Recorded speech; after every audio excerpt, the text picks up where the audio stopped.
According to sociologists, American society has changed dramatically over the last two generations. Statistics show that we are much less involved in our communities than we used to be. And here to discuss what this might mean for our society is sociologist David Lee. Welcome to the program. Thank you. First of all, can you summarize the issue for us? Well, as you say, Americans in the United States, they are less involved in their community than were in, say, 1960. There's that participation all around. We get together a lot less, even with friends. Can you give us some examples? Well, one statistic that comes up a lot is membership in the PTA, the National Parent Teacher Association. In the 1950s, almost half of parents with children under 18 were members of the PTA. They got together and attended meetings and raised money for their children's schools. Well, membership in the PTA went from 50% in the 50s to under 20% in 1995. And that's just one example.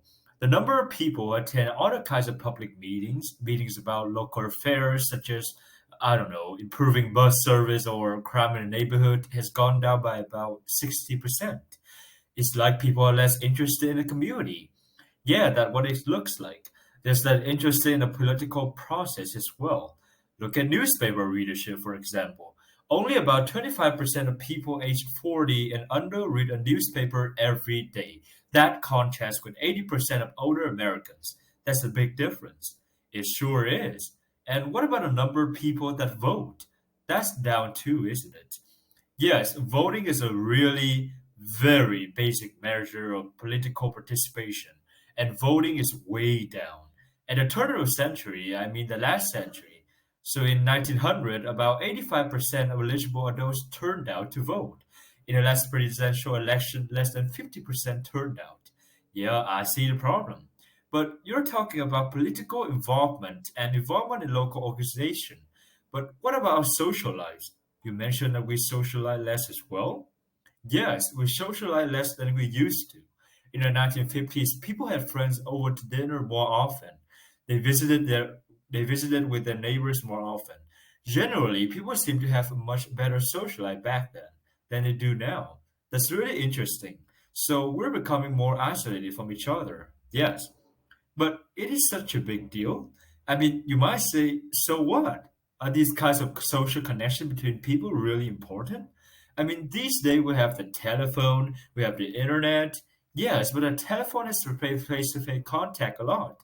But informal social connections are actually very important. Why? There's a high correlation between social connections in a community and crime. For example, the more people know one another's name in a community, the less crime there is.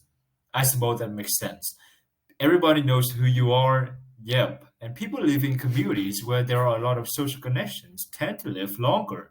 They have better health and they're generally happier. Wow. So I get there is a need to make people feel more connected to their communities. But how would you do that? That's the million-dollar question. Well, one way would be to encourage people to volunteer more.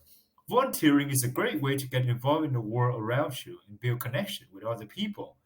Maybe we should just all hold block parties to get to know our neighbors. Absolutely, why not?